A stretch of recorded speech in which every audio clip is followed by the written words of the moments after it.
Sahabat Pijar TV, terima kasih sudah klik video YouTube ini. Kiranya kebenaran firman yang saudara dapatkan menerangi kehidupan saudara. Untuk mudah menyaksikan video-video lainnya dan mendapatkan update dengan cepat, klik subscribe. Jangan lupa, berkat Tuhan jangan disimpan sendiri. Klik tombol share di bawah. Dan bagikan video ini ke sebanyak-banyaknya orang yang saudara kenal. Salam terang bagi Indonesia.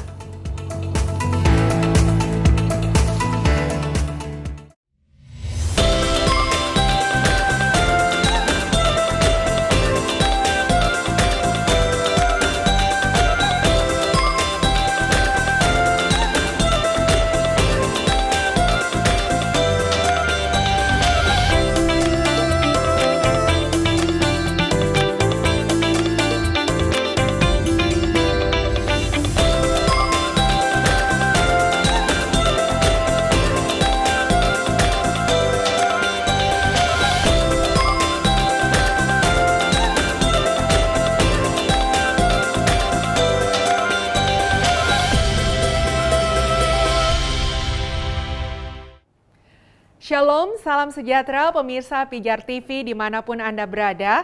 Senang sekali kita berjumpa kembali dalam program Ku Tahu Yang Ku Percaya.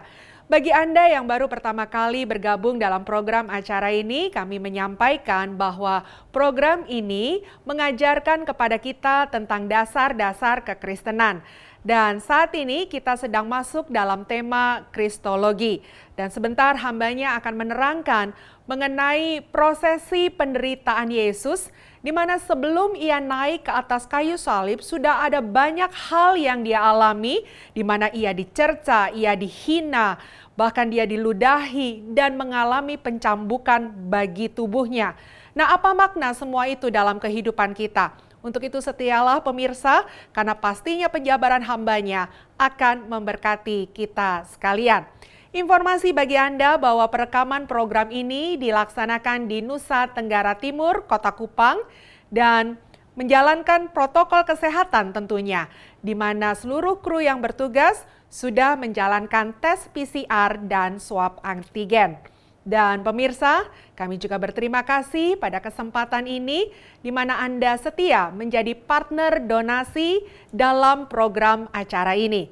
Dan kalau Anda tergerak dan terus ingin menjadi partner donasi bersama-sama dengan kami, kirimkan donasi Anda ke nomor rekening yang tertera di layar kaca. Dan tentunya doa kami, Tuhan yang akan memberkati dan membalas apa yang Anda tabur. Dan kalau ada pertanyaan, saran, kritik, pendapat, mari sampaikan melalui nomor WhatsApp yang juga tertera di layar kaca. Kami kru TV dari Pijar akan siap untuk menjawab apa yang Anda sampaikan. Tanpa menanti lebih lama lagi, siapkan hati dan kita akan mendengarkan penjabaran hambanya, Pendeta Ezra Soru.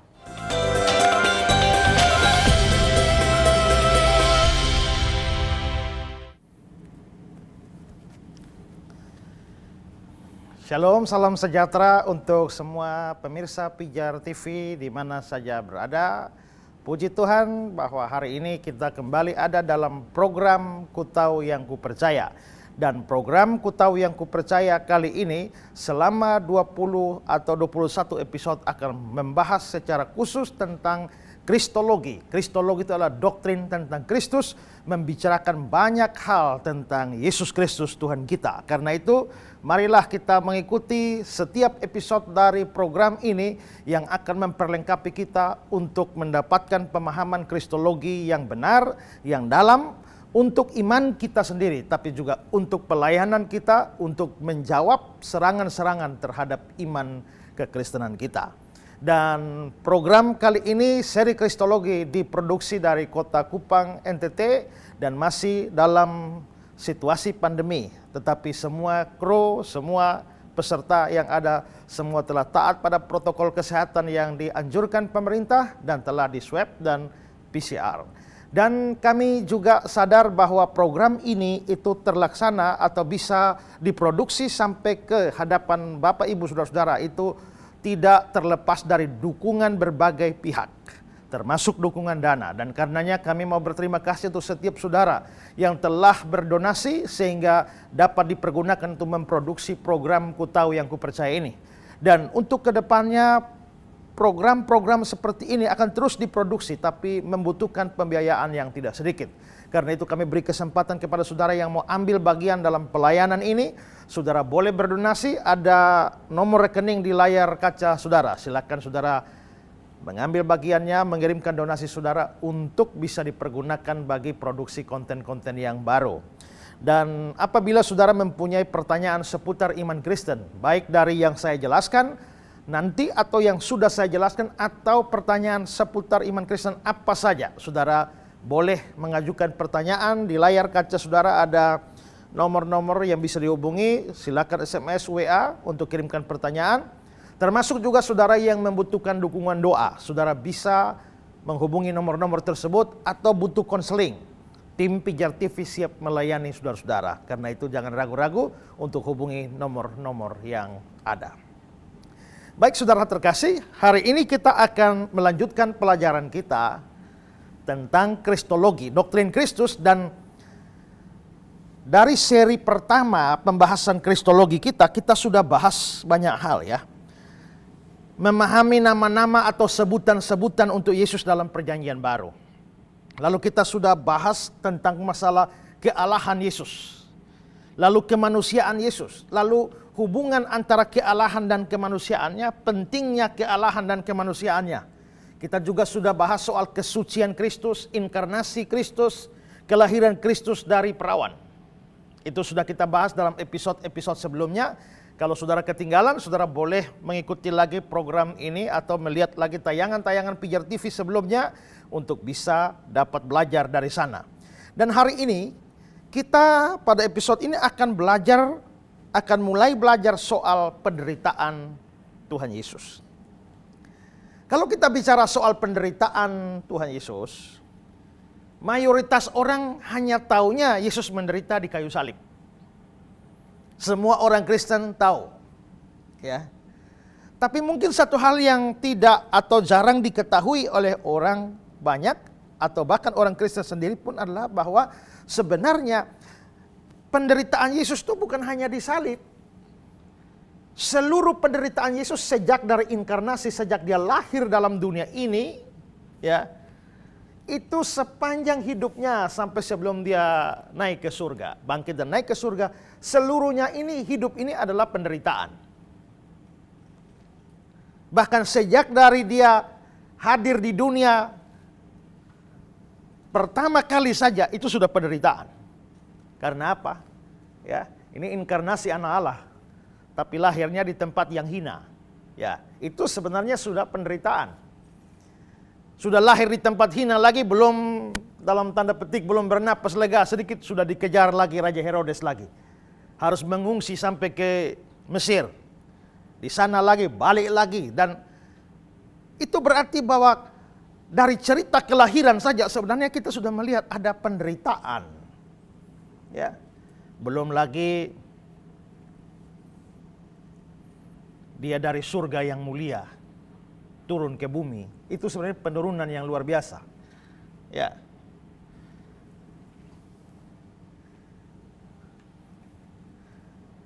Orang kalau lahir di kampung, ya, mandi di kali, cari kayu api di hutan, ya, makan seadanya buah-buah di pohon di hutan, dan ini mungkin tidak menderita kalau hidup, tahu-tahu pergi hidup lagi di kampung. Saya ini orang yang lahir di kampung. Maka tidur di bawah pohon pun jadi, ya, tidur di tanah pun jadi, makan apa pun jadi. Tapi bayangkan coba anak-anak sekarang yang lahirnya di kota, ya. Mau lampu, tek, nyala semua. Rasa panas, remote AC nyala, ya. Semua mau mandi, tek, keran semua. Kalau semua seperti itu, semua serba bagus begitu, saudara bayangkan tiba-tiba dia tugas kuliah pergi ke kampung Udik, itu menderita sengsara luar biasa itu. Ya. Ada teman saya waktu saya kuliah, ini kayaknya anak mami dan anak orang kaya. Hidup mungkin sudah mewah, sudah nyaman, tidak pernah kerja di rumah. Nah, kami waktu di sekolah teologi itu, harus ada tugas tiap hari bangun, ya sudah ini separuh cuci kamar mandi WC, separuh siram bunga, potong taman, ngepel dan sebagainya. Dan ngepel itu kan pekerjaan biasa. Ya. Itu bukan sesuatu yang terlalu berat. Kita ngepel juga santai-santai bisa nyanyi. Tapi giliran teman saya yang anak orang kaya, anak mami itu pada waktu dia ngepel, saudara, air mata jatuh. Bayangkan saja, ya menangis dia rasa, lihat dulu, pel saja pakai menangis. Bagi kita itu aman, pekerjaan biasa, tapi bagi dia itu penderitaan luar biasa. Ya. Lagi pula kan kalau kita ngepel itu kan pegang begini kan, taruh kain, mundur, sambil menangis dia pel, habis maju lagi, injak lagi. Ya. Dia rasa menderita sekali kan? Padahal hanya ngepel, karena tidak pernah kerjakan itu. Nah bayangkanlah kalau satu anak orang kaya, anak mami, semua mewah, semua tinggal tekan tombol saja jadi, tahu-tahu turun tugas di kampung. Mau mandi jalan 2 kilo di kali sana, ya. Mau sikat gigi, tidak ada tempat minum pakai tangan, ya. Mau buang air tidak ada WC. Ya. Pasti menderita. Pasti menderita. Mau setrika tidak bisa hanya cok pakai setrika uap, tidak. Mau bikin kayu api pakai arang lah segala macam. Itu pasti menderita. Jadi maksudnya adalah kalau turun dari kota ke desa saja, ke udik saja itu sudah menderita. Nah Yesus ini bukan turun dari kota ke desa, ya. Turun dari surga ke bumi. Ya, turun dari surga ke bumi. Dan kalau perbedaan kota dan desa itu tipis. Apalagi sekarang zaman modern itu. Tapi perbandingan surga dan bumi itu luar biasa. Seindah-indahnya bumi itu tak ada apa-apanya dibanding dengan surga. Nah Yesus ini adalah orang surga. Bukan hanya orang surga tapi pemilik surga dengan segala macam kemuliaannya. Tahu-tahu waktu inkarnasi muncul di bumi, lahirnya di tempat yang begitu hina, lahir dalam palungan. Itu saja sebenarnya sudah penderitaan. Tapi ternyata penderitaan Yesus bukan hanya itu. Mulai dari sejak itu dia hidupnya sepanjang hidupnya menderita. Nah, beberapa catatan penderitaan, ya seperti saya tadi sudah menceritakan sedikit. Tapi juga adalah penderitaannya yang lain adalah bahwa ingat, kita sudah belajar dalam seri-seri atau episode sebelumnya tentang kesucian Yesus. Yesus itu orang yang tidak berdosa sama sekali. Satu dosa pun tidak ada dalam dirinya, suci sempurna. Tapi ternyata dia bukan hanya datang ke dalam dunia, tapi dia datang ke dalam dunia yang berdosa. Dunia yang penuh dengan segala macam pemberontakan, perlawanan terhadap Allah. Yang sesungguhnya dia juga adalah Allah. Itu berarti bahwa dia ini adalah orang suci yang hidup di tengah orang berdosa. Dan dia adalah orang suci yang tiap hari melihat dosa, tiap hari melihat kejahatan, tiap hari melihat pemberontakan di antara orang-orang sekitarnya. Dan jikalau dia adalah orang suci, maka pastilah itu penglihatan akan dosa, kejahatan dan lain sebagainya itu pasti menjadi semacam penderitaan bagi dirinya. Ya. Alkitab bicara tentang Lot, orang benar itu. Tapi Lot tinggal di tempat yang sangat jahat, Sodom dan Gomora. Dan menurut catatan Rasul Petrus itu membawa penderitaan bagi dia.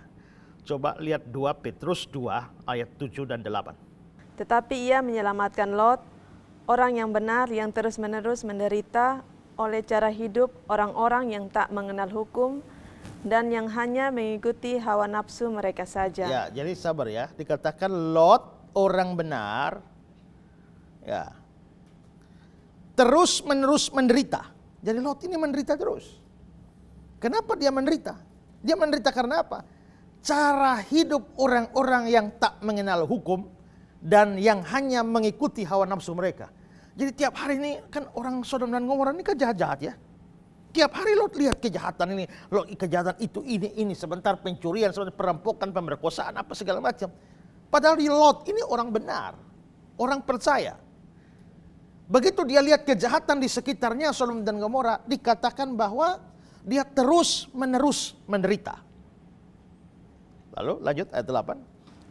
Sebab orang benar ini tinggal di tengah-tengah mereka dan setiap hari melihat dan mendengar perbuatan-perbuatan mereka yang jahat itu.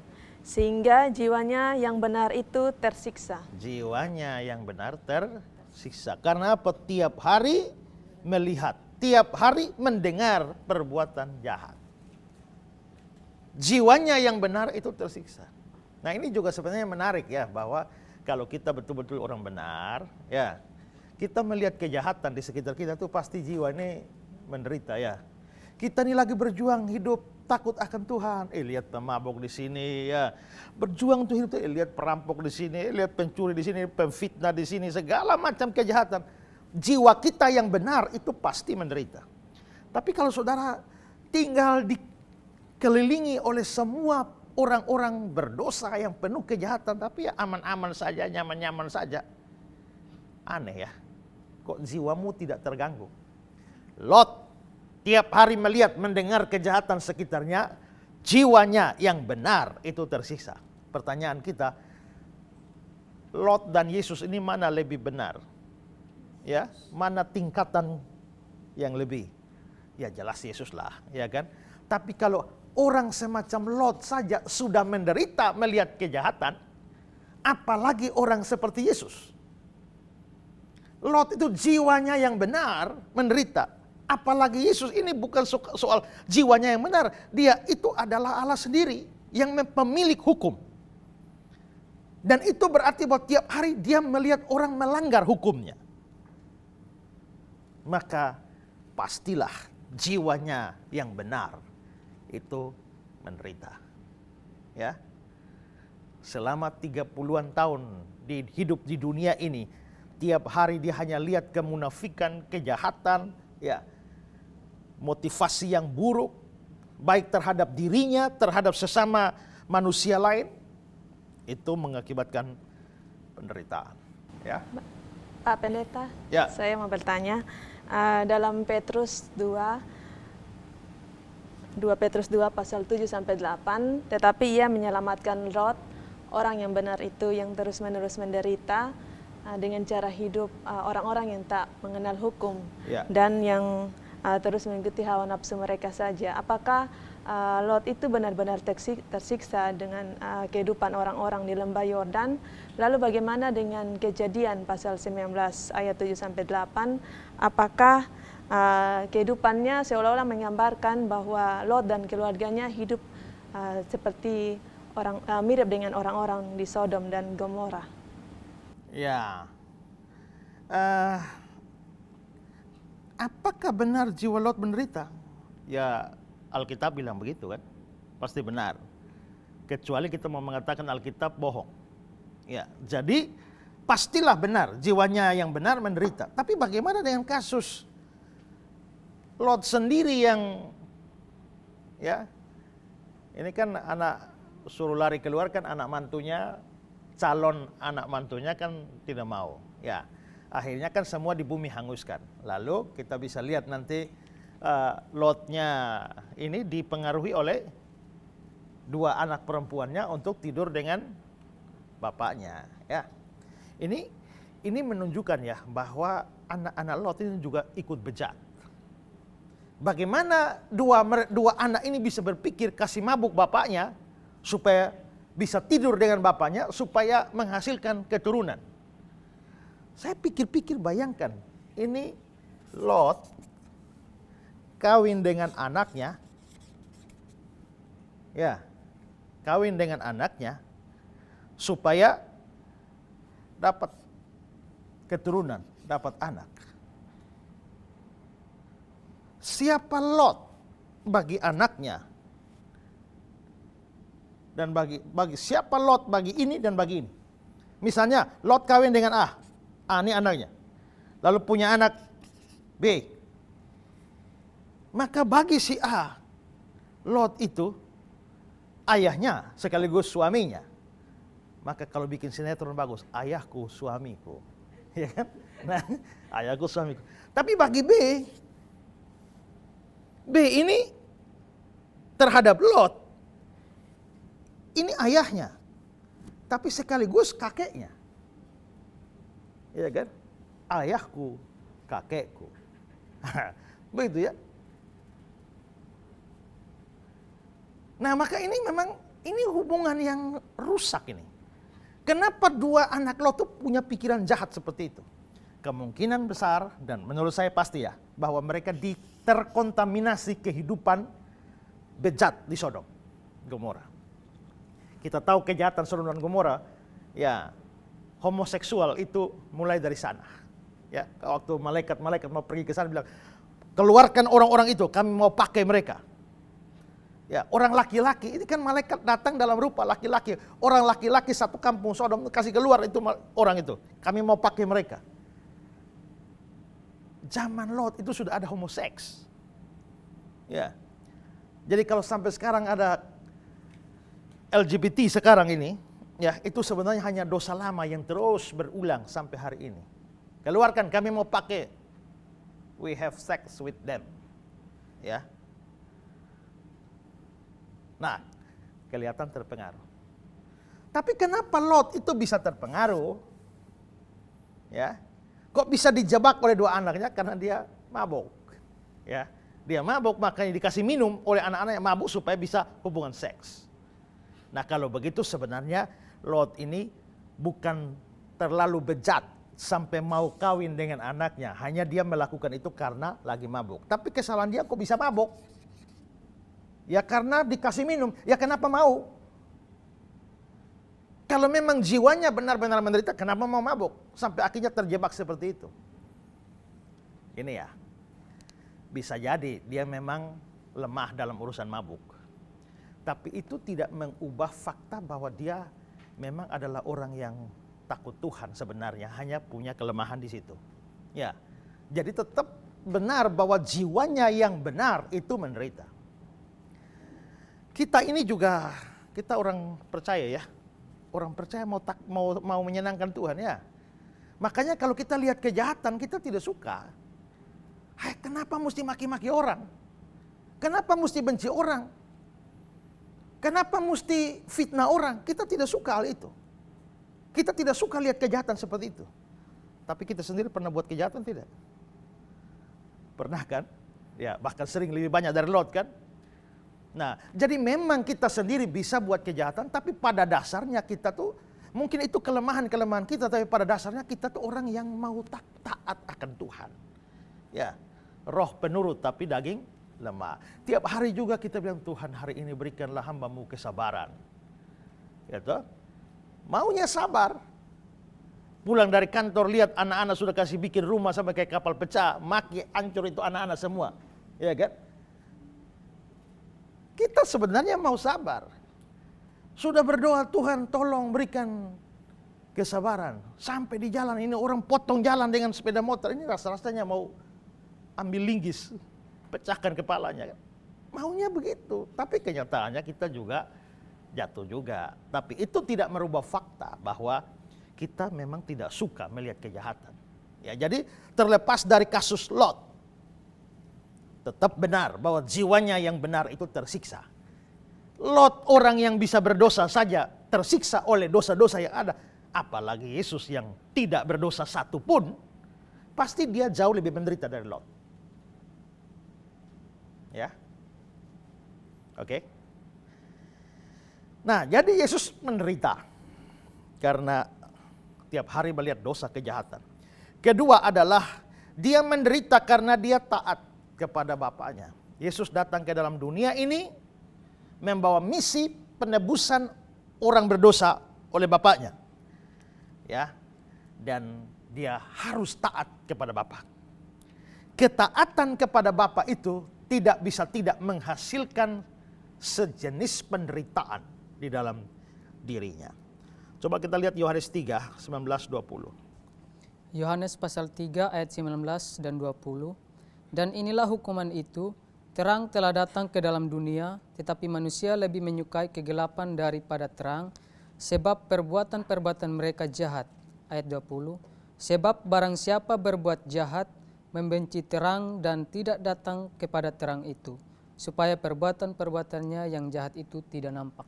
Ya, terang telah datang ke dalam dunia, tapi manusia lebih sukai kegelapan daripada terang. Ya. Manusia lebih suka kegelapan. Yesus terang dunia itu datang ke dalam dunia, tapi orang lebih suka kegelapan daripada dia. Dan dia harus taat kepada Bapa.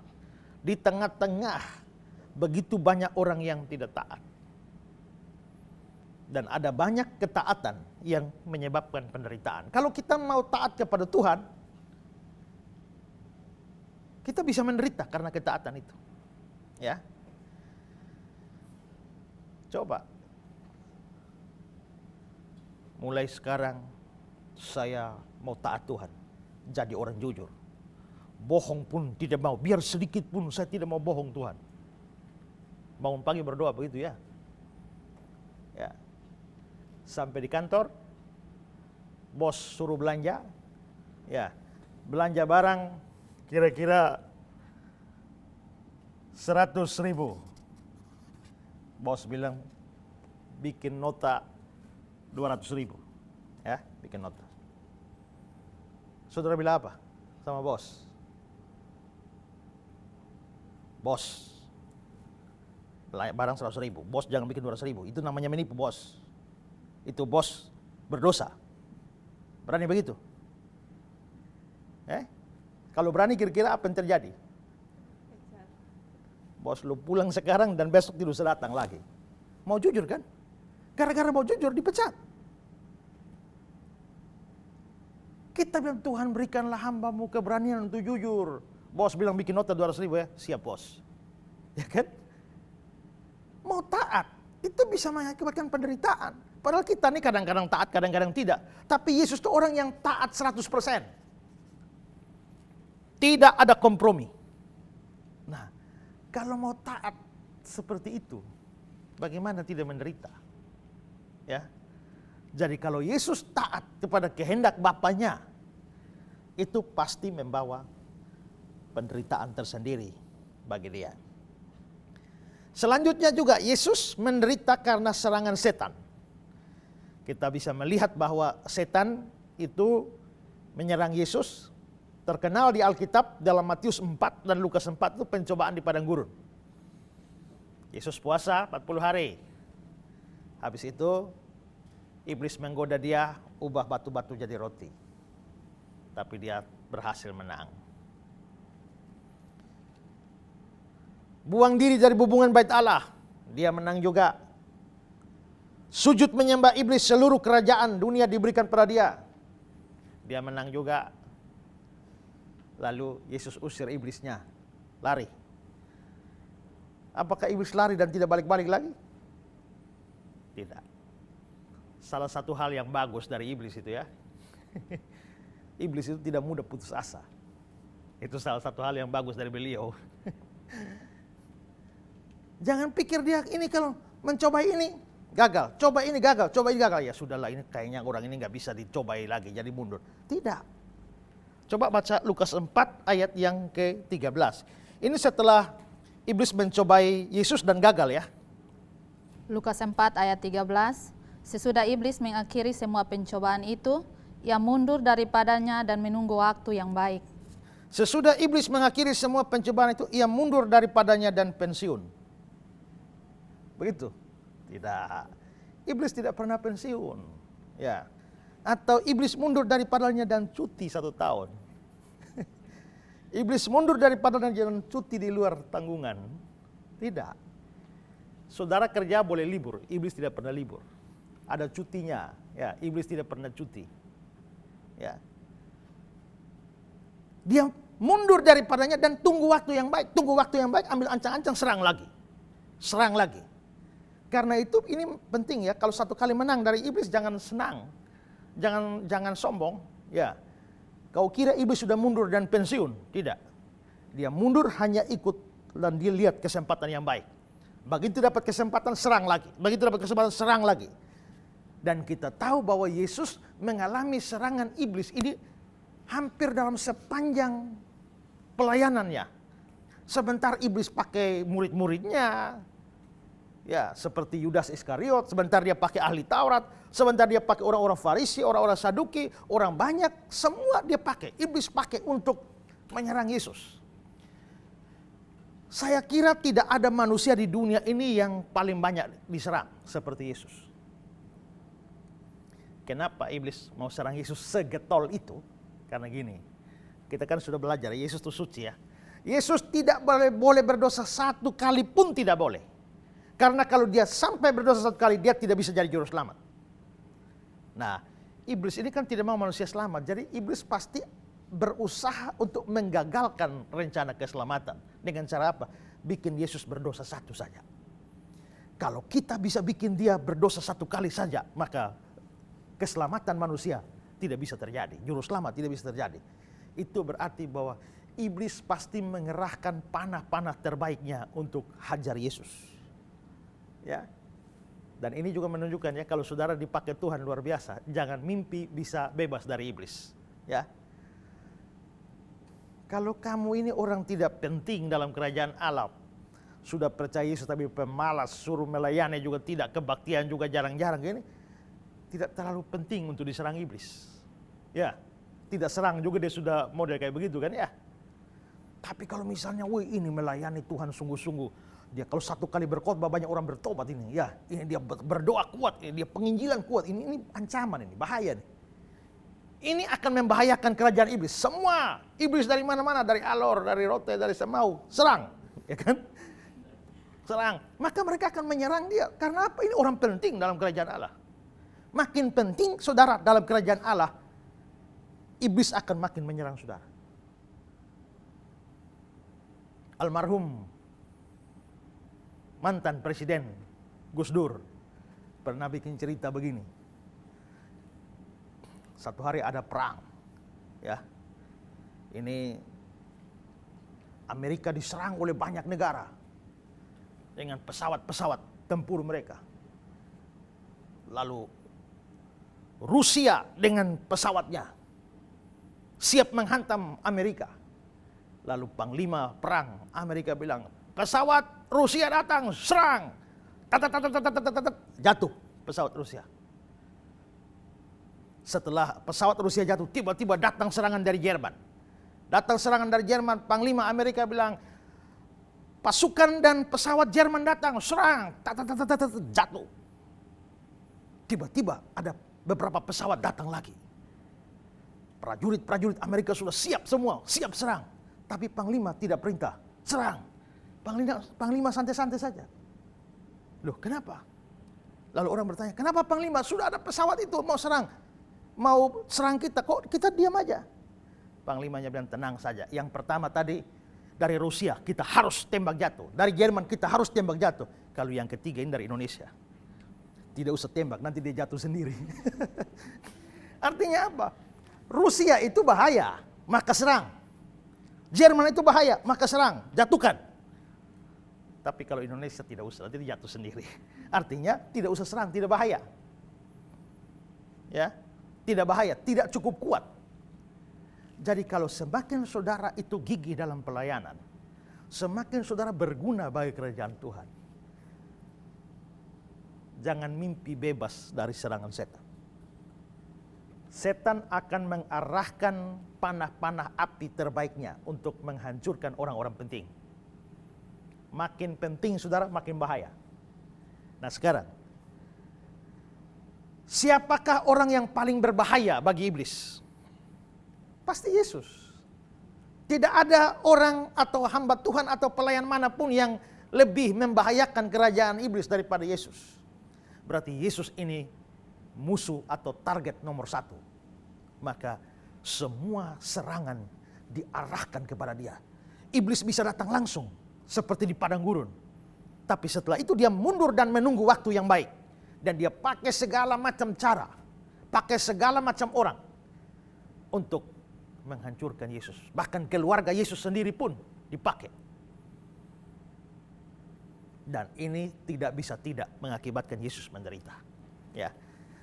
Coba baca Ibrani 2:18.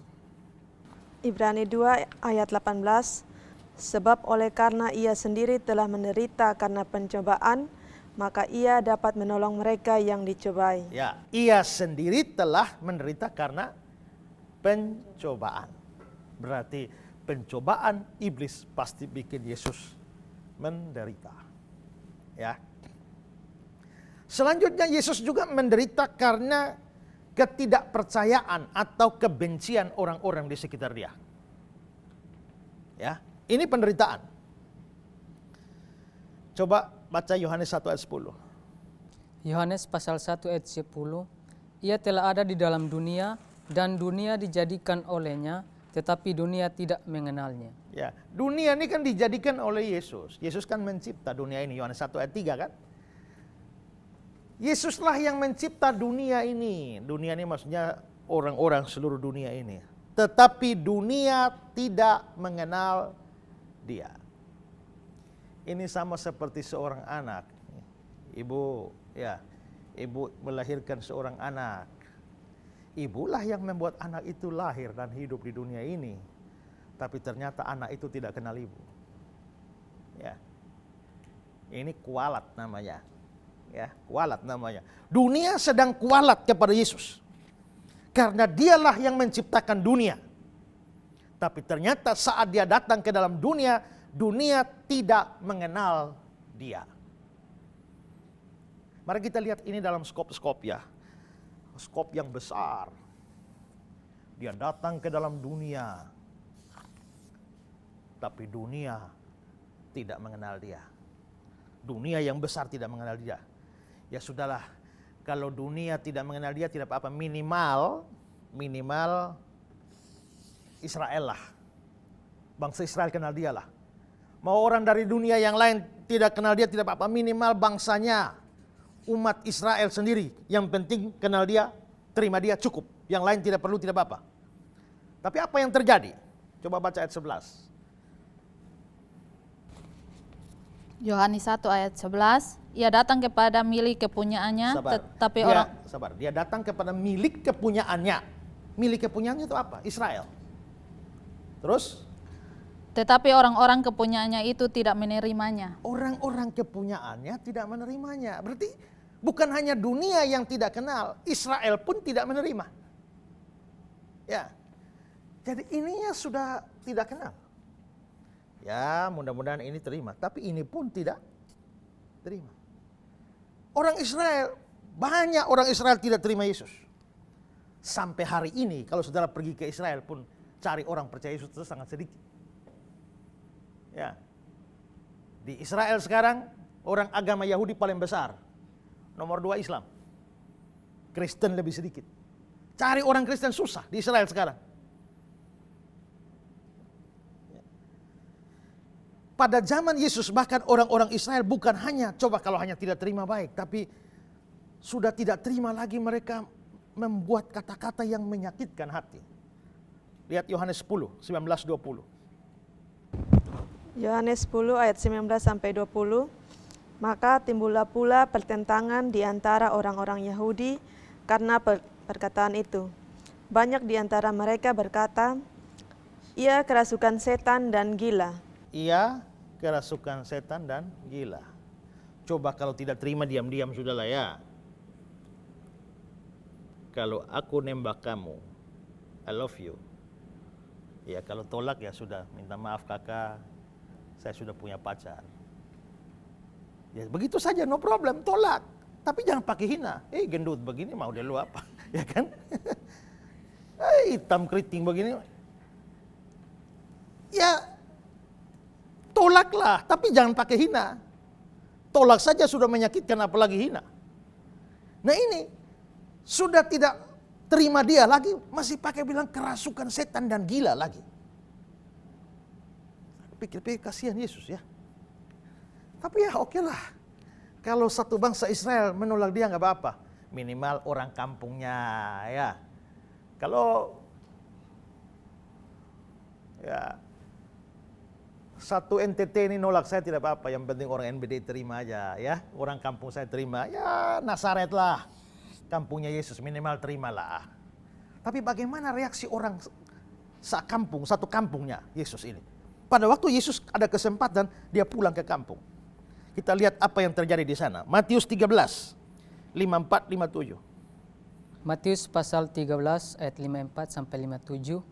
Setibanya di tempat asalnya, Yesus mengajar. Ya, setibanya di tempat asalnya. Di mana? Nazaret.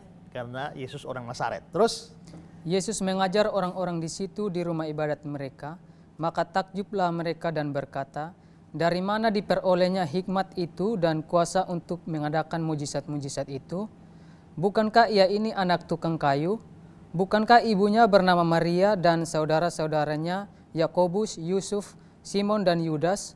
Dan bukankah saudara-saudaranya perempuan semuanya ada bersama kita? Jadi dari mana diperolehnya semuanya itu? Ayat 57. Lalu mereka kecewa dan menolak dia.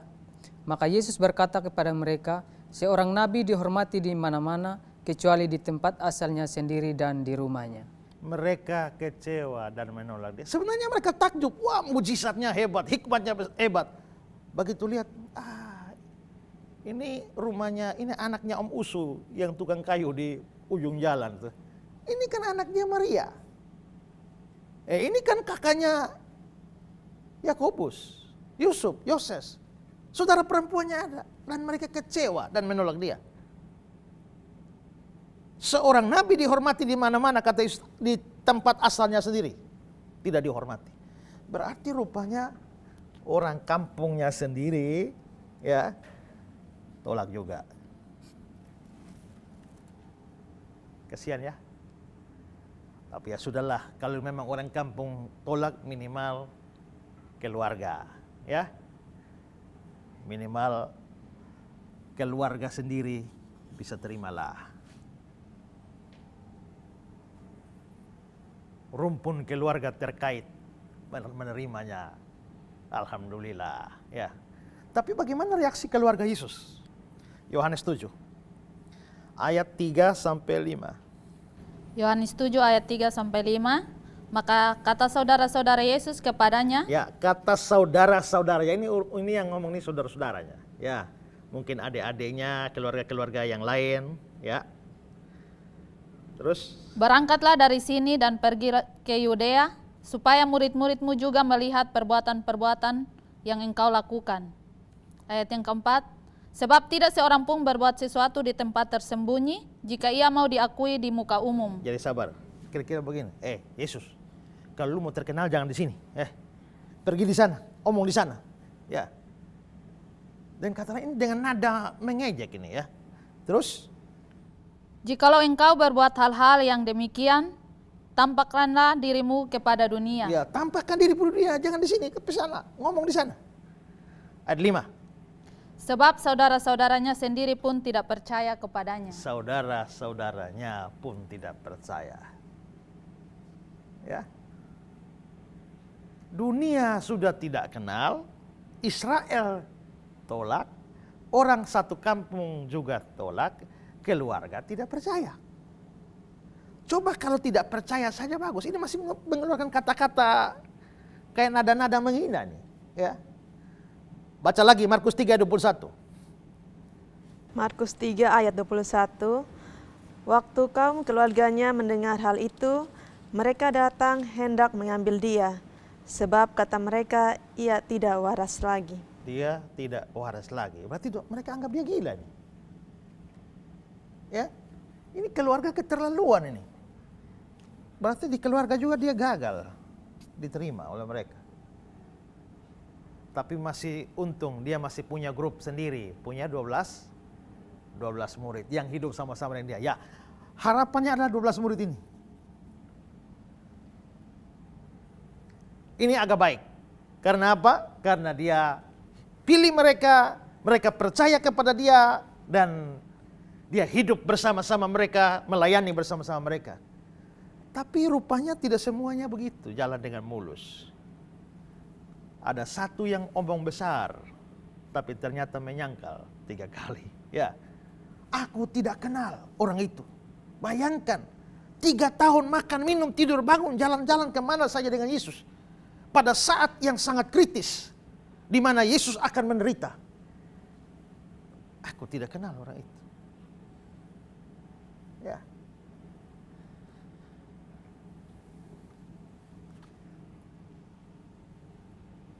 Ini kenal saya berapa tahun? Sudah lama ya? Sudah lama. Tiba-tiba dia mengaku, saya tidak kenal yang namanya Esra. Ibu Erlin orang satu kampung dengan saya nih ya. Sudah mengenal sangat lama, lalu saya tidak kenal yang namanya Esra Suro. Kira-kira dalam hati saya bilang apa? Kurang ngajar ini ya.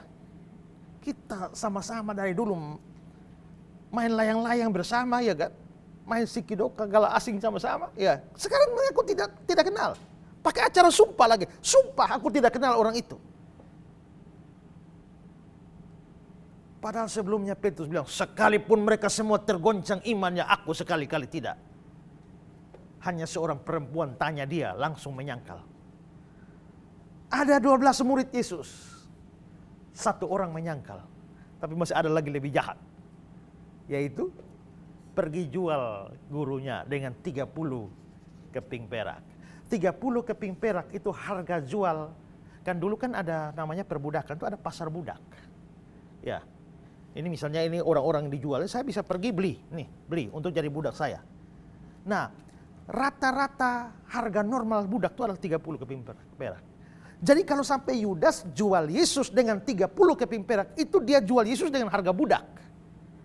Bayangkan, orang penting biasanya kalau ada transaksi mestinya harga mahal. Ketika Amerika dibom, lalu Amerika bikin hadiah besar. Siapa bisa kasih informasi Osama bin Laden? Ya. Wah, itu dapat uang besar sekali. Orang-orang yang menjadi target dikejar, kepalanya harganya mahal. Tapi bayangkan gurunya sendiri dijual hanya dengan harga budak. Pengkhianat dari dalam. Yesus sampai bilang, orang yang makan bersama-sama dengan aku dari tanganku, mengangkat tumitnya terhadap aku. Ya. Jadi punya murid 12 saja. 2 masih model seperti ini. Ya kalau 2 masih model seperti ini ya nggak apa-apa, masih ada 10 kan? Masih ada 10 kan? Minimal kalau akhirnya dia naik di salib begitu ya 10 orang ini tetap setia, disitulah tunggulah ya. Ini hilang semua. Lari semua, tidak ada. Jadi ternyata murid-murid sendiri pun mengecewakan. Ya, mengecewakan. Sudah bangkit lagi, menampakkan diri lagi, satu murid tidak percaya lagi. Ya kan? Sebelum saya lihat dengan mata saya sendiri, mata kepala saya sendiri, sebelum tangan ini masuk, saya tidak percaya. Kok begitu? Jadi mari kita melihat ini. Dunia tidak mengenalnya. Bangsanya tidak terima dia. Orang satu kampung tolak dia. Keluarga pun tidak percaya. Murid-murid pun mengecewakan.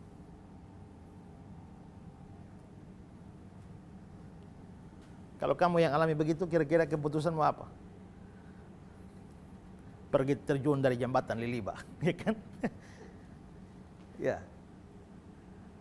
Menderita sekali, ditolak oleh seluruh dunia ini ya. Dan seluruh bahkan kelompok paling kecil pun yang diharapkan pun ternyata berlaku seperti itu.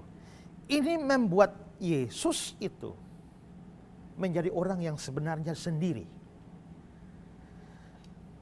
Diperlakukan buruk oleh orang tidak selamanya ya menderita, tapi mungkin tidak terlalu menderita.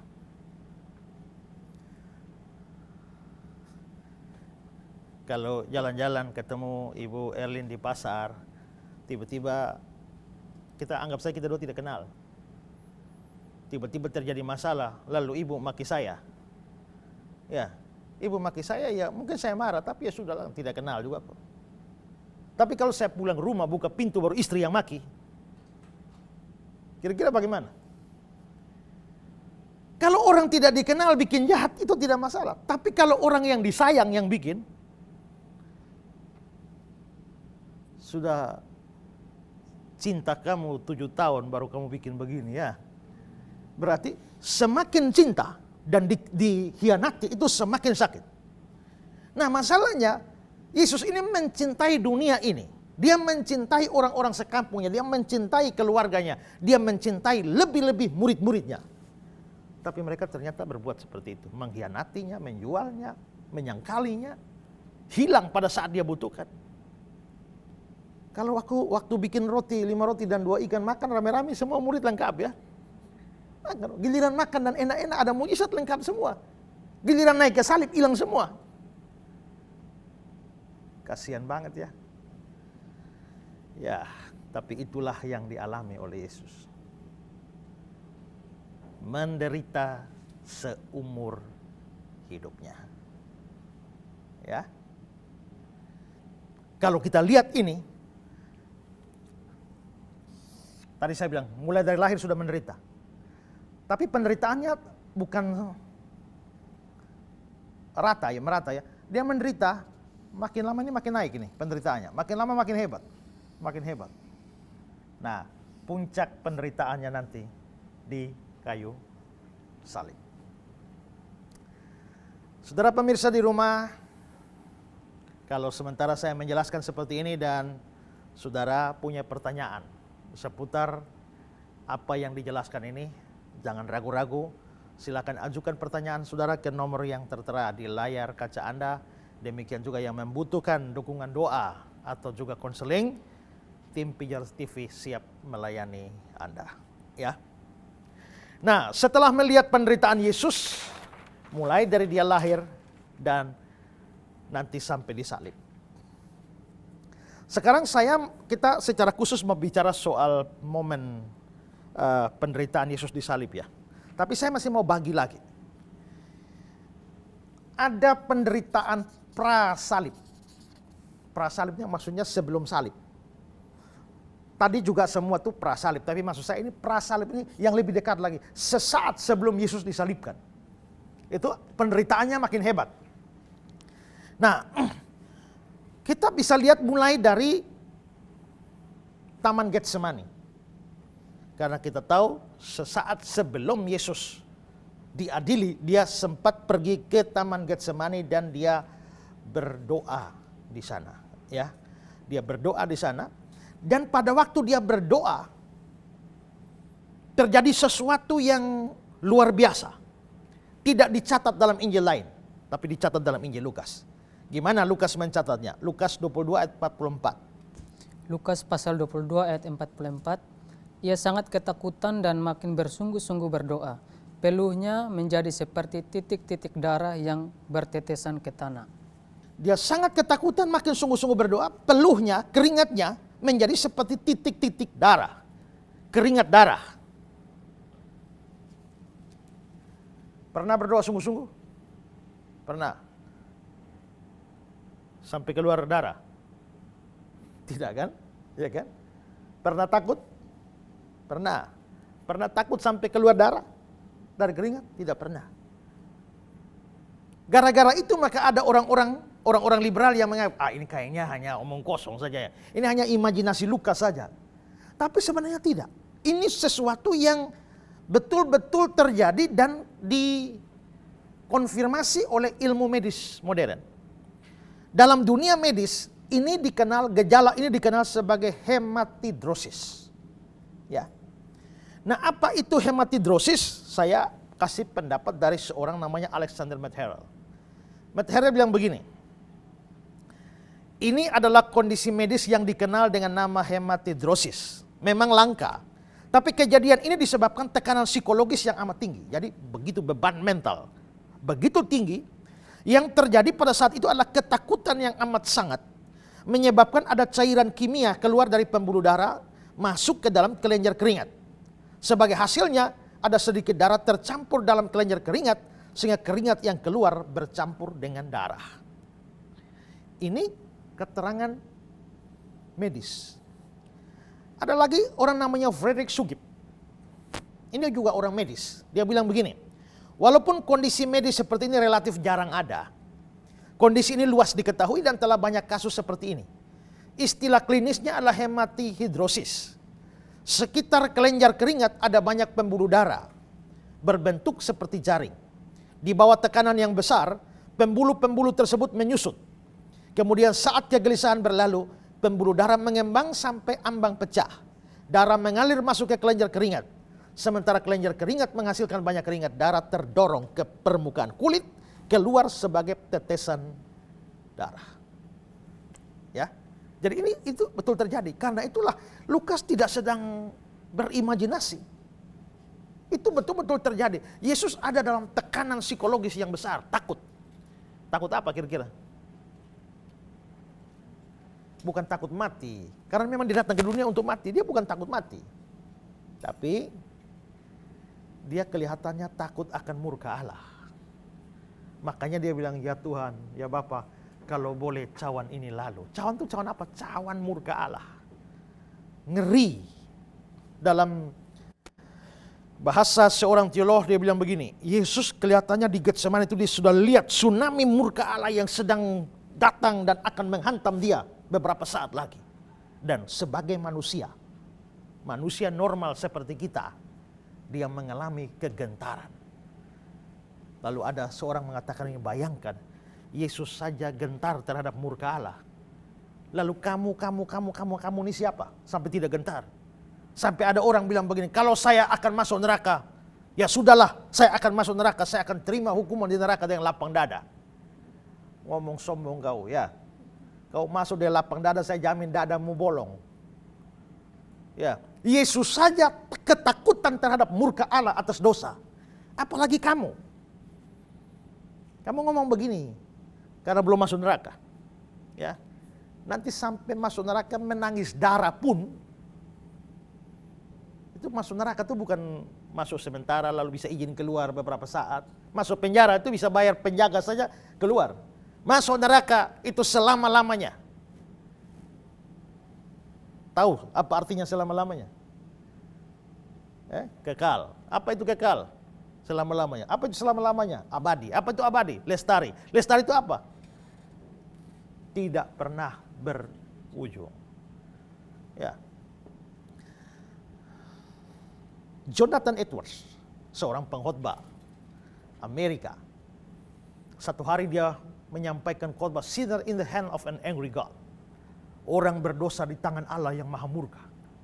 Habis Jonathan Edwards berkhotbah, dia kayak pengkhotbah-pengkhotbah tua yang bukan kayak orang pendeta karismatik yang wah dengan retorika yang bagus. Tidak, dia pendeta tua yang hanya tunduk-tunduk, angkat muka, tunduk.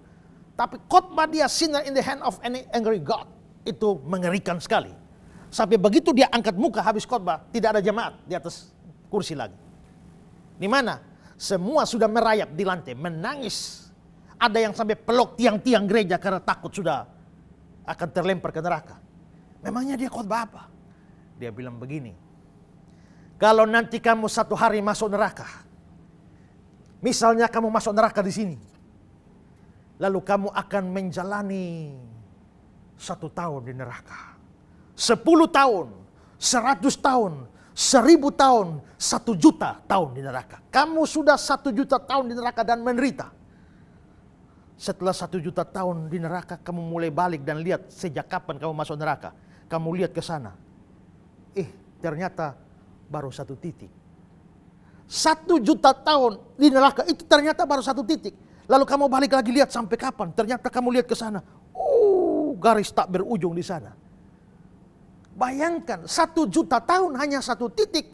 Sedangkan kamu lihat ke sana ada garis tak berujung. Lalu akan berapa lama di neraka? Edwards berkata, pada saat itu kamu akan benar-benar putus asa. Tanpa harapan sama sekali. Ibu Erlin, kalau harus pilih sakit tidak terlalu sakit tapi lama, dengan sakit sekali tapi cepat, pilih mana? Sakit sekali tapi cepat, ya tidak terlalu sakit tapi lama, pilih mana?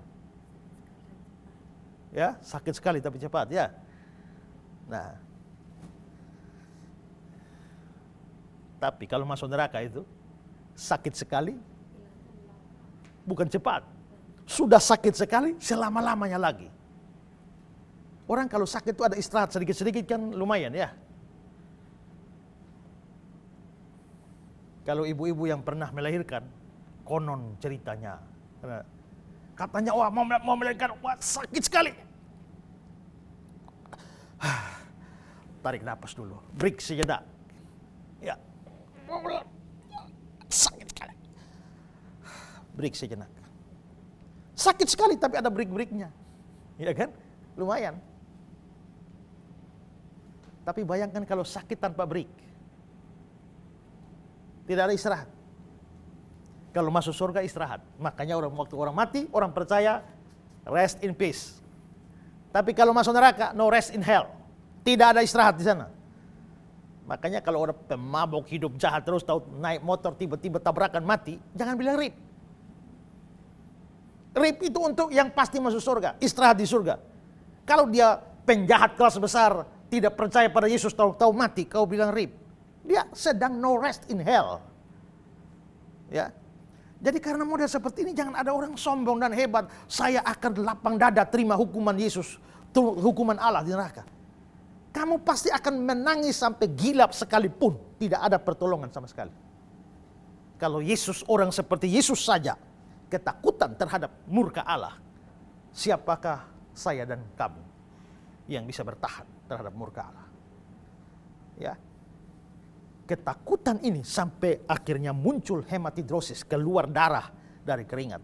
Dan apa yang terjadi ini menyebabkan kulit-kulit ini rapuh karena sudah ini, dan itu akan membuat pencambukan yang akan segera dialami Yesus pada keesokan harinya itu menjadi lebih menyakitkan lagi. Ya, oke, ini di Getsemani. Yang kedua, penderitaan waktu dia dicambuk. Setelah dari Getsemani dia ditangkap, lalu akhirnya dia dicambuk. Nah, Yesus ini dicambuk dengan cambuk, bukan cambuk sapi, ya, cambuk Romawi. Nah, seperti apa cambuk Romawi itu? Cambuk Romawi, menurut Hendriksen, cambuk Romawi terdiri dari gagang kayu yang pendek, diberi beberapa tali kulit dan ujungnya dilengkapi dengan potongan-potongan timah dan kuningan dan potongan-potongan tulang yang diruncingkan. Saudara lihat beberapa gambar yang saya tampilkan ini adalah gambar cambuk Romawi, ya.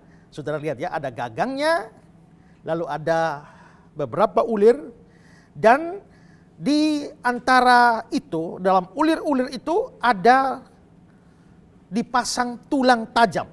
Itu untuk bisa merobek, ya, merobek kulit. Jadi ini gagangnya 2, 3, 4, 5, 6, 7, kira-kira gitu. Lalu ini dipasang bola-bola timah masing-masing, ya. Lalu ada tulang-tulang runcing di sini, masing-masing. Nah, tulang-tulang runcing inilah dia agak model seperti mata kail. Jadi begitu tak, srek, begitu tak disuruh tancap. Kalau pakai mata kail tangkap ikan, sudah di tenggorokannya ikan besar bagaimanapun juga dia tidak bikin apa-apa lagi. Tinggal menyerah, karena kalau bergerak robek. Nah, itu dihantam ke tubuh Yesus, krak, maka daging tercabut. Ya, daging tercabut. Dan itu mengerikan sekali. Dan proses pencambukan yang dialami itu membuat, ya, saya baca keterangan dari William Barclay ya.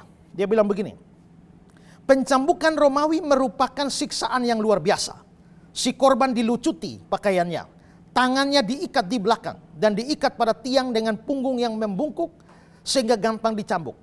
Pencambukan sedemikian selalu dilakukan sebelum penyaliban, dan pencambukan itu membuat tubuh orang yang telanjang menjadi terkelupas kulitnya, membengkak berdarah-darah. Orang biasanya mati karenanya, banyak orang jadi gila karenanya, sedikit yang tetap sadar sampai akhirnya. Jadi cambuk-cambuk bisa sampai mati. Ya. 2 orang dipekerjakan. Jadi orang yang mau dicambuk tuh diikat begini, tangan di belakang begini, lalu jongkok begini ya. Lalu satu dari sini, satu dari sini untuk mencambuknya, ya. Nah, itu nampak kalau saudara lihat gambar yang saya berikan ini. Nah, itu lihat ya bahwa itu model ketika orang dicambuk. Diikat tangannya lalu dicambuk oleh 2 orang serdadu. Satu keterangan dari Hendriksen. Pencambukan diberikan terutama pada punggung korban yang ditelanjangi dan dibungkukan. Biasanya 2 orang dipekerjakan untuk melaksanakan hukuman ini. Yang seorang mencambuk dari satu sisi, yang lain mencambuk dari sisi yang lain, dengan akibat bahwa daging yang dicambuk kadang-kadang koyak atau sobek sedemikian rupa, sehingga pembuluh darah dan arteri terletak di dalam. Kadang-kadang bahkan isi perut, organ dalam menjadi terbuka atau terlihat. Pencambukan itu sering berakhir dengan kematian. Jadi itu punggungnya orang itu cambuk, tarik daging keluar. Pukul lagi daging keluar, pukul daging keluar. Kalau daging keluar terus, ini nanti tulang belakang sampai kelihatan. Bahkan isi perut, organ-organ perut itu bisa dilihat dari belakang karena sudah hancur-hancuran. Ya, hancur-hancuran. Ada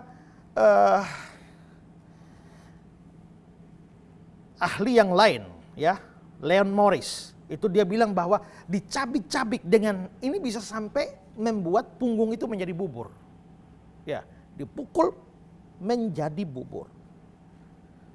Nah, ini mengerikan sekali. Berapa kali Yesus dicambuk? Kalau orang Yahudi itu biasanya 40 kali dicambuk. Tapi ingat, yang cambuk Yesus bukan orang Yahudi, tapi orang Romawi. Orang Romawi tidak kenal hukum Yahudi yang harus 40. Karena itulah dikatakan bahwa pencambukan Romawi itu berapa kali itu tergantung dari si serdadu itu. Ya. Alexander Metzger bilang proses pencambukan itu bisa tergantung mood dari yang cambuk. Suka-suka dia. Kalau dia lagi bahagia-bahagia dari rumah, ya dia cambuk secukupnya. Kalau habis berkelahi dengan istri dari rumah dan emosi, lalu ditugasi untuk cambuk, dia cambuk sejadi-jadinya. Maka itu membuat orang menderita. Kalau saudara lihat film The Passion of the Christ, ya, lihat prosesi pencambukannya. Ini saya ada cuplik beberapa gambar dari The Passion of the Christ. Saudara bisa lihat gambar yang ada di layar kaca saudara ini. Nah, ini melihat betapa mengerikannya kira-kira pencambukannya seperti itu. Dan kalau terjadi semacam ini, gejala medisnya pasti terjadi apa yang namanya hipovolemik. Ya. Hipo itu artinya rendah, vol itu artinya volume, ya, dan epik itu artinya darah, artinya kekurangan banyak darah. Jadi kalau Yesus sampai dicambuk seperti itu, dia pasti mengalami hipovolemik. Hipovolemik ini itu secara medis, itu pertama membuat jantung berdetak kencang, memompa darah. Kedua terjadi itu tekanan darah menurun, bisa bikin pingsan. Dan yang ketiga, ginjal berhenti membuat urin, sehingga volume darah itu akhirnya terjadi kehausan yang luar biasa. Makanya di atas kayu salib Yesus bilang, aku haus. Ya. Betapa menderitanya Yesus. Saudara, kalau saudara punya pertanyaan seputar ini, jangan ragu-ragu, kirimkan pertanyaan saudara. Kami akan menolong saudara di dalam menjawabnya. Sekarang saya akan bahas penderitaan menuju ke Golgota, ya, menuju ke Golgota. Jadi kan tadi dia sudah dicambuk dari Getsemani, lalu dicambuk, lalu sekarang setelah disidang dia mesti menuju ke Golgota. Nah, dalam perjalanan ke Golgota,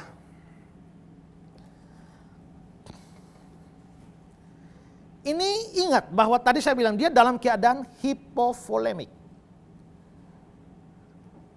Tadi saya sudah bilang hipovolemik, kekurangan darah yang luar biasa, haus yang luar biasa, dan ini bisa mengakibatkan pingsan.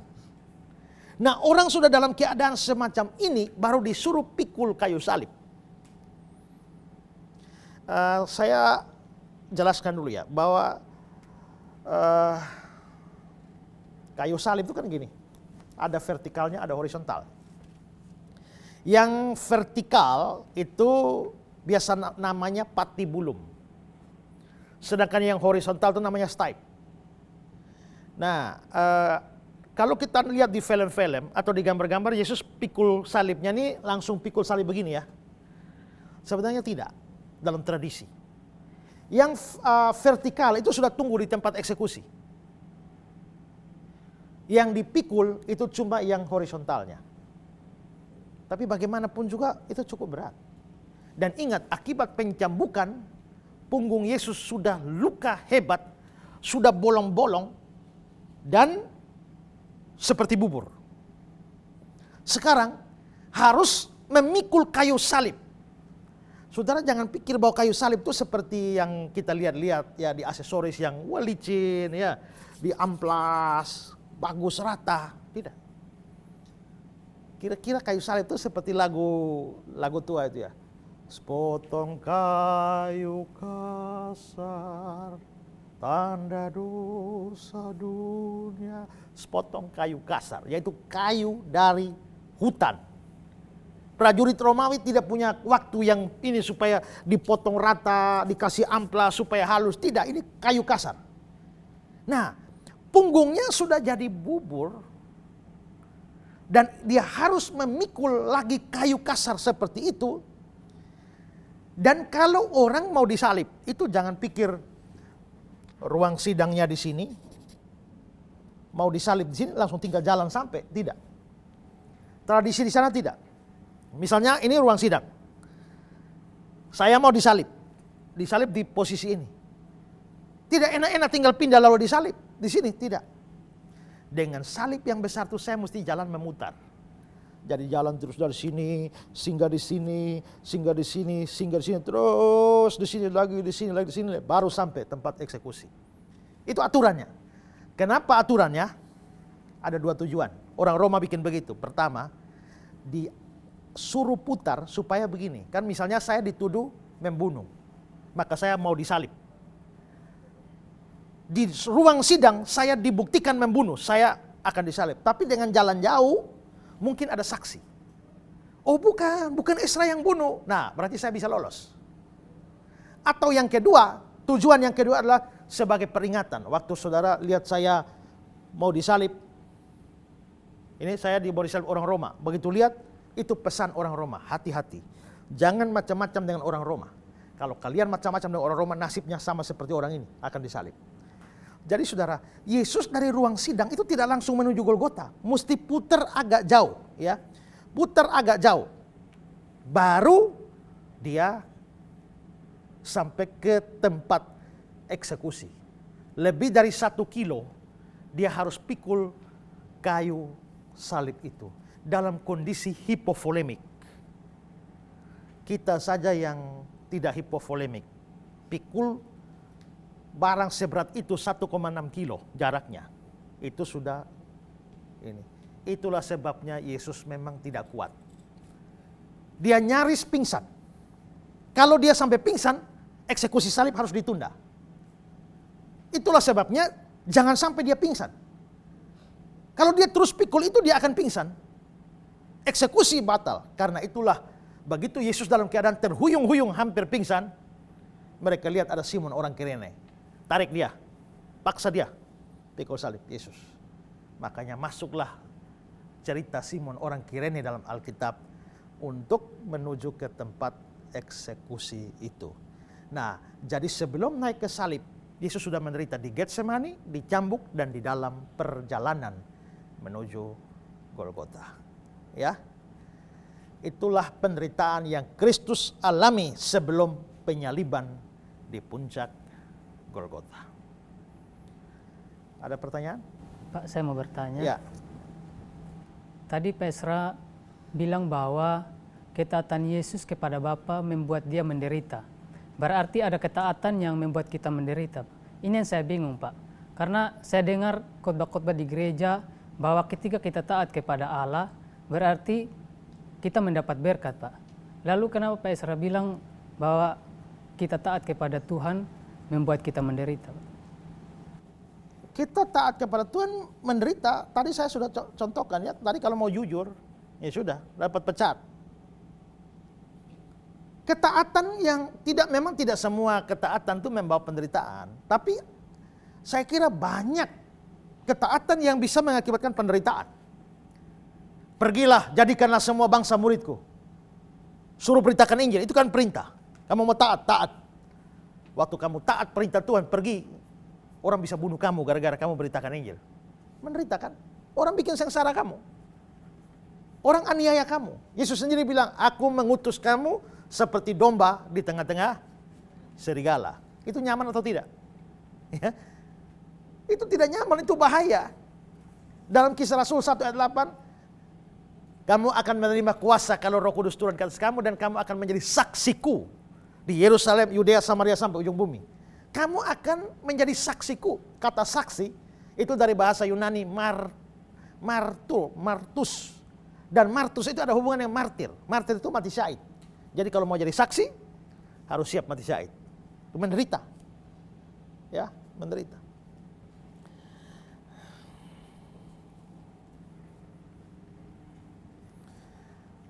Si Dani ini ya, Clara ini punya pacar. Lalu si Dani ini datang ngomong fitnah si Clara pada pacarnya, akhirnya pacarnya putuskan. Ya, dia jahat kepada kamu ya. Ya. Habis itu dia merampok kamu. Habis dia fitnah kamu. Ya. Lalu dia fitnah sedemikian rupa semua kawan-kawan meninggalkan ini. Ya, dia serang kamu di Facebook sampai kamu malu. Pokoknya ini orang jahat sekali. Dia betul-betul merugikan kamu. Mau kamu apakan dia? Bunuh. Kalau bisa bunuh. Tapi Tuhan Yesus bilang, kasihilah musuhmu, ampuni dia, berdoa buat dia, buat baik bagi dia. Bisa.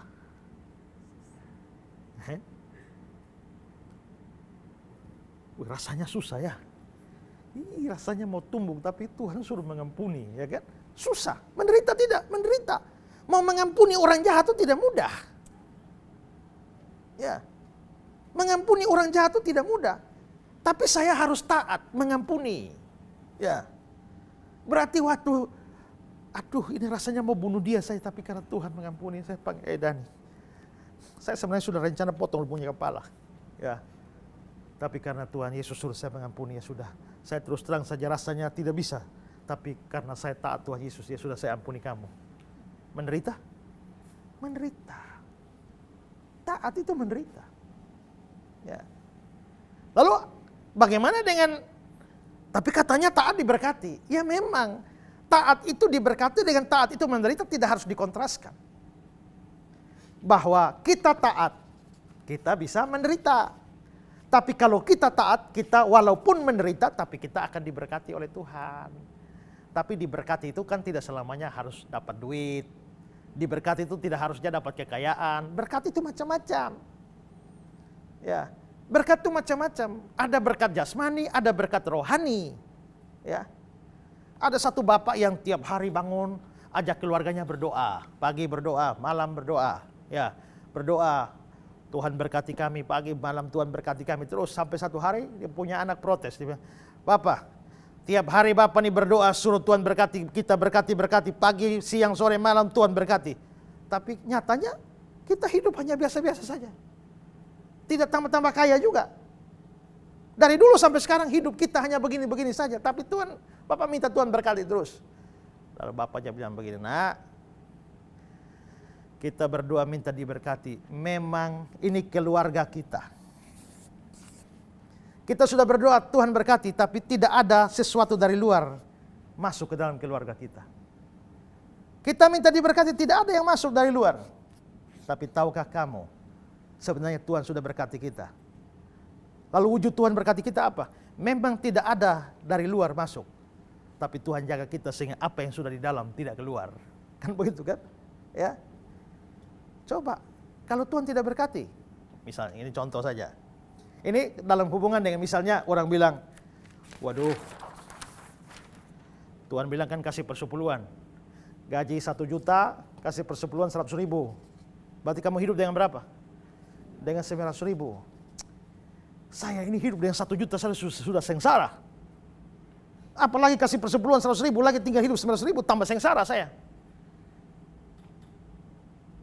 Tapi belum tentu begitu. Mungkin kamu hidup 1 juta tidak cukup, tapi 900 ribu cukup. Kenapa? Karena gini. Kalau kamu hidup 1 juta, kenapa tidak cukup? Karena apa? Hidup jalan baik-baik, tiba-tiba keran bocor. Beli. Tiba-tiba bola lampu putus, beli lagi. Tiba-tiba motor rusak, bengkel lagi. Keluar ini semua. Sampai akhirnya pengeluaran yang tidak perlu akhirnya keluar juga. Tidak cukup lah. Tapi kalau kamu kasih persepuluhan, Tuhan berkati semua, keran jalan lancar, ya, tidak kecelakaan, motor tidak rusak, mobil tidak mogok. Semua yang tidak perlu Tuhan jaga. Sampai akhirnya 900.000 pun jadi cukup. Kamu berdoa, mungkin tidak ada dari luar yang masuk. Tapi yang sudah di dalam tidak ada yang keluar. Akhirnya cukup. Jadi kita bisa lihat bahwa berkat itu kan banyak macam cara. Orang yang taat pada Tuhan, dia bisa menderita. Tapi di balik penderitaan itu ada berkat. Kalau tidak terima berkatnya di sini, tunggu. Tidak ada yang sia-sia. Karena Tuhan catat semuanya. Pembalasan kepada kita itu nanti. Ya, oke. Jadi tidak harus dikontraskan antara menderita dan diberkati. Ada pertanyaan lain?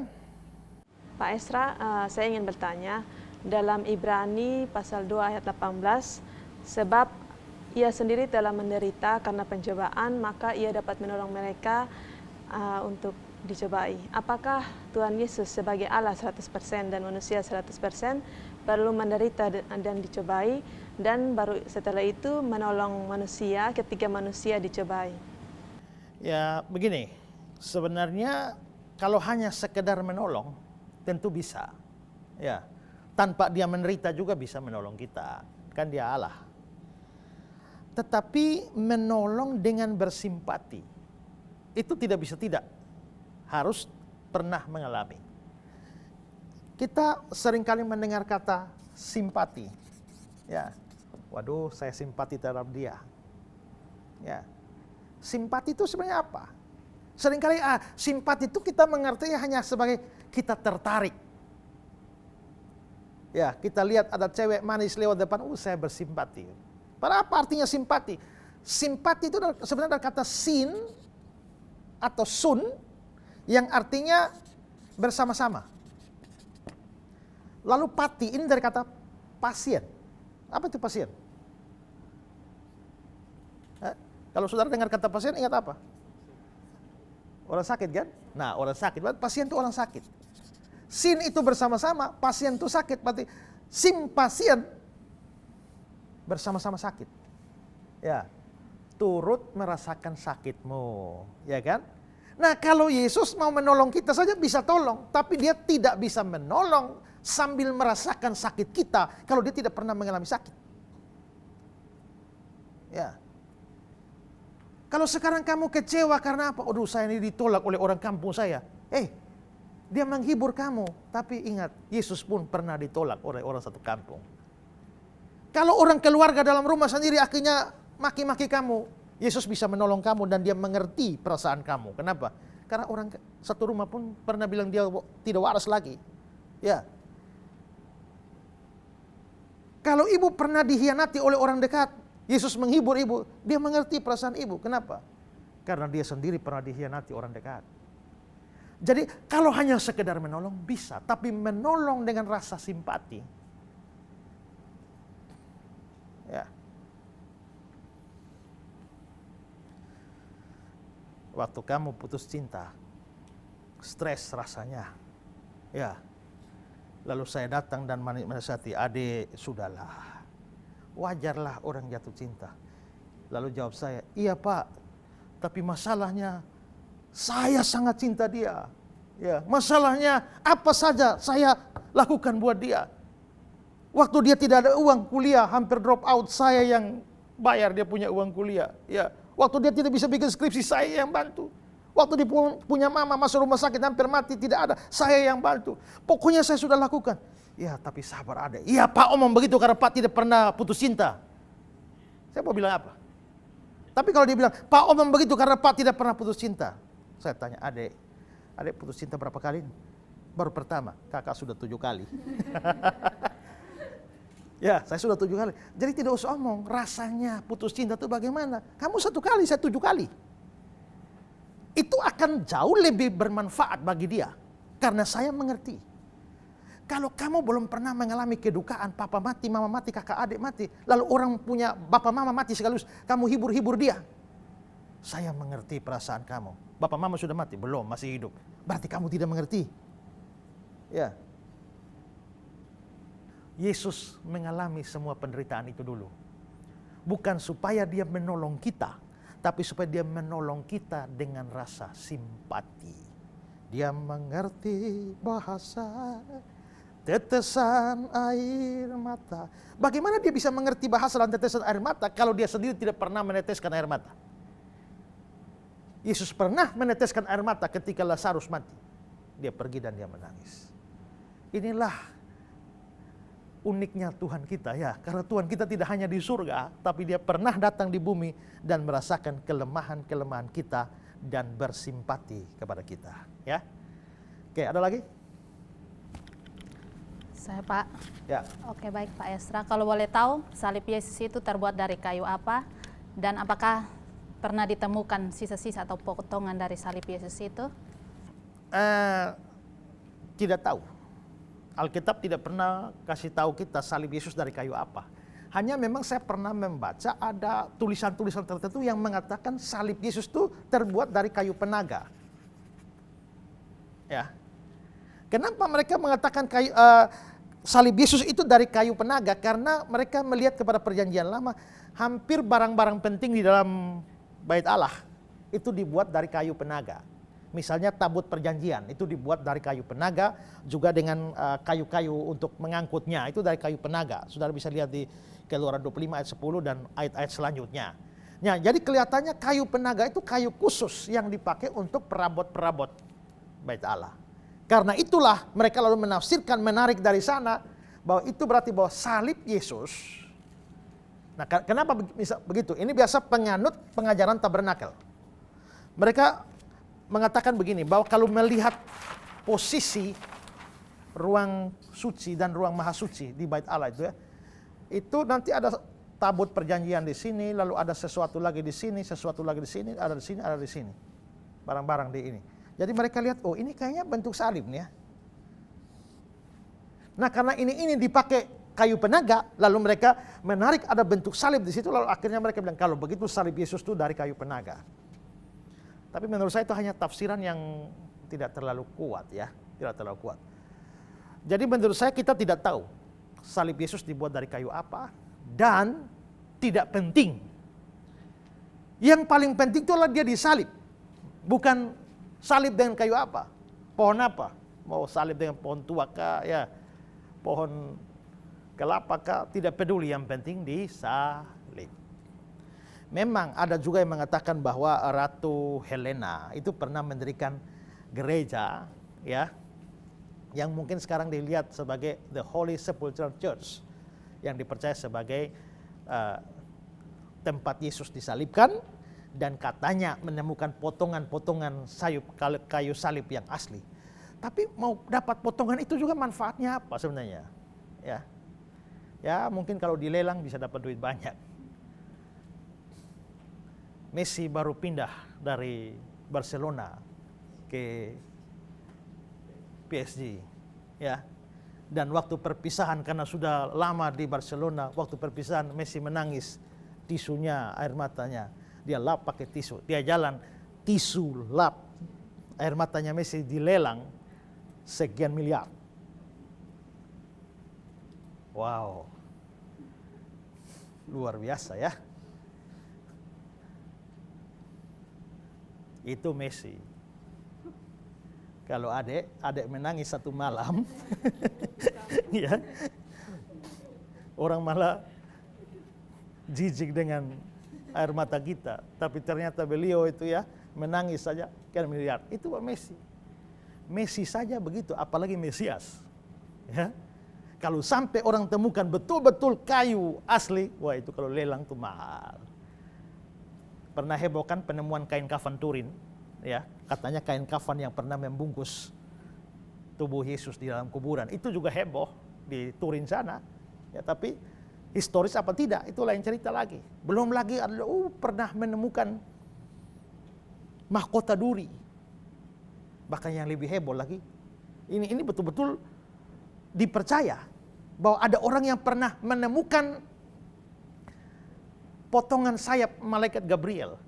Waktu datang menyumpai Maria, waktu mau terbang ada sayap yang ini. Itu kan aneh-aneh itu ya. Ya. Jadi kalau memang ada menemukan kayu salib Yesus, kain kafan Turin atau ini ya, kalau lelang bisa untuk pakai pembangunan gereja. Ya. Tapi kalau makna teologis untuk keselamatan kita tidak ada. Karena semua itu tidak penting. Yang penting adalah dia disalibkan. Ada lagi? Saya Pak. Ya.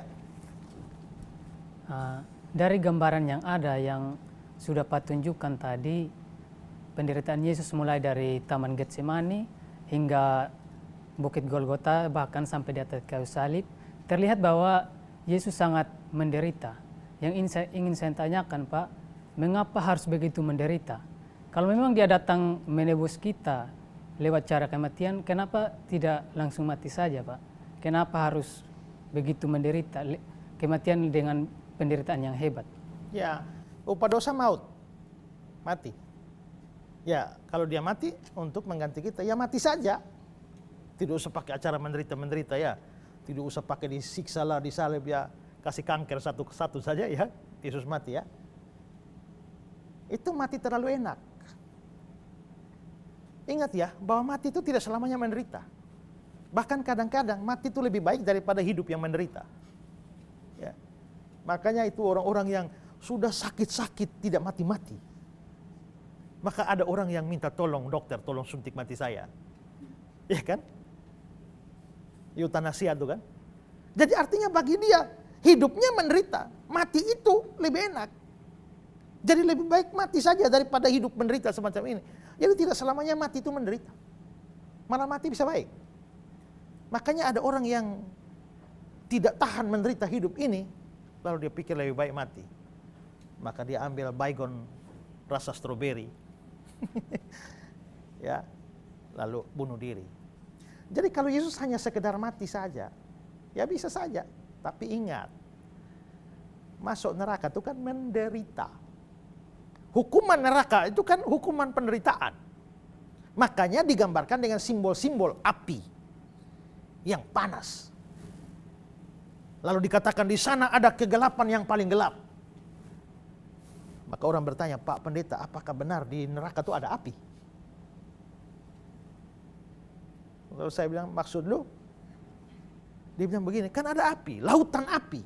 Tapi di sisi lain Alkitab bilang, di sana ada kegelapan yang paling gelap. Kalau ada lautan api kenapa gelap? Mestinya terang. Ya kan? Ya, jangan pikir bahwa api neraka itu api seperti api kita. Ya, itu hanya simbol. Simbol dari penderitaan yang hebat. Karena kalau kamu kompor gas, kamu nyalakan lalu taruh tanganmu sedikit kira-kira ya berapa menit saja. Sakitnya mengerikan. Apalagi lautan api, menderitanya luar biasa. Di sana terjadi kegelapan yang paling gelap. Ini diambil dari kebiasaan orang Roma menghukum penjahat. Penjahat-penjahat yang besar, penjara di bawah tanah.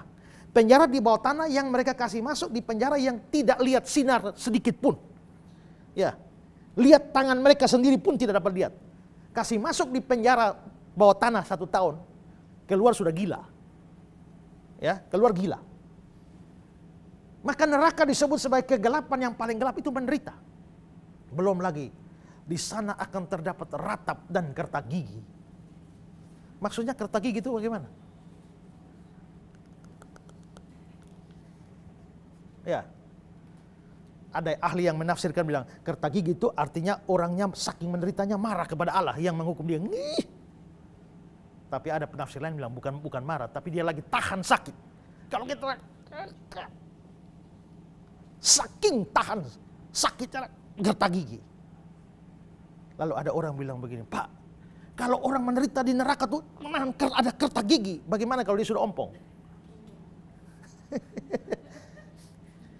Ada seorang pendeta, bagaimana Pak kalau orang ompong? Dia bilang, jangan khawatir, Tuhan pasti akan menyediakan gigi bagimu. Tapi itu semua gambaran penderitaan. Jadi neraka itu tempat penderitaan dan siksaan. Kalau Yesus hanya mati biasa tanpa menderita lebih dulu, berarti dia tidak menanggung neraka bagi kita. Kita belum bisa diselamatkan. Ya. Maka Yesus harus mengalami semua penderitaan itu, baru ujungnya kematian. Itu baru penebusan. Ya, jadi bukan hanya soal matinya saja, tapi soal menderitanya. Karena itu kita bersyukur bahwa sudah ada yang menderita dan mati bagi kita. Itulah sebabnya kita yang percaya kepada Dia tidak harus mengalami penderitaan dan kematian di dalam neraka. Nah, ini penting sekali bagi kita, saudara-saudara. Setiap orang yang tidak mau percaya kepada Yesus akan mengalami penderitaan di dalam neraka. Seperti yang sudah saya gambarkan tadi dalam khotbah Sinner in the Hand of an Angry God. Penderitaan begitu hebat di dalam neraka. Karena tidak ada yang menggantikan, tidak ada yang menjadi juru selamat. Tapi Yesus sudah menderita sedemikian rupa, baru akhirnya Dia mati. Sehingga setiap orang yang percaya kepada Dia tidak lagi menderita dan tidak lagi mengalami kematian kekal di dalam neraka selama-lamanya. Karena itu, selagi masih ada kesempatan, buka hatimu, terima Yesus, percaya Dia sebagai juru selamat dan sebagai Tuhan, supaya kamu tidak lagi mengalami penderitaan dan kematian di neraka selama-lamanya. Kita ada dalam kelas Kristologi. Makin banyak hal akan dibukakan kepada saudara. Karena itu pastikan saudara tidak ketinggalan atau kehilangan seri-seri Kristologi selama 20-21 episode ini. Program ini boleh terlaksana karena dukungan banyak saudara, termasuk juga dukungan dana. Dan kalau saudara merindukan acara seperti ini terus diproduksi, saudara boleh ambil bagian dalam pelayanan ini. Di layar kaca saudara ada nomor rekening. Saudara boleh mentransfer ke sana untuk membantu pembiayaan program-program seperti ini. Dan kalau saudara punya pertanyaan, jangan ragu-ragu, kirimkan pertanyaan saudara. Tim Pijar TV akan menjawabnya, termasuk yang butuh dukungan doa atau yang butuh konseling, hubungi nomor-nomor ini. Dan kami dengan sukacita akan menolong saudara. Sampai jumpa pada episode-episode Kristologi yang akan datang. Tuhan berkati saudara. Salam terang bagi Indonesia.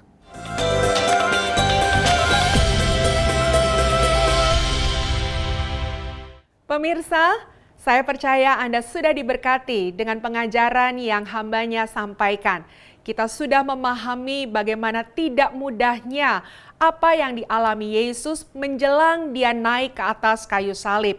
Dan itu bukan untuk siapa-siapa, itu bagi Anda dan saya supaya kita hari ini mendapatkan keselamatan dan hidup dalam kebenaran. Nantikan episode-episode yang lainnya dalam pembahasan Kristologi ini. Pastinya kita akan lebih lagi mendapatkan hal-hal yang luar biasa.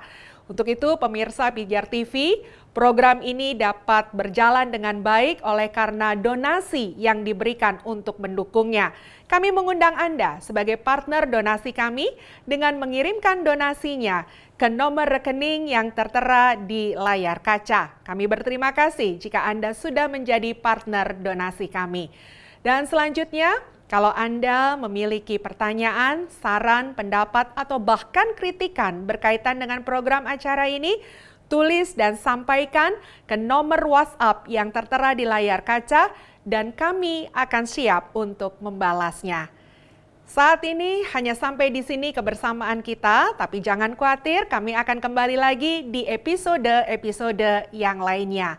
Tetap semangat, jaga kesehatan, dan Tuhan akan menyertai kita. Terima kasih, sampai jumpa lagi. Tuhan Yesus memberkati. Salam terang bagi Indonesia.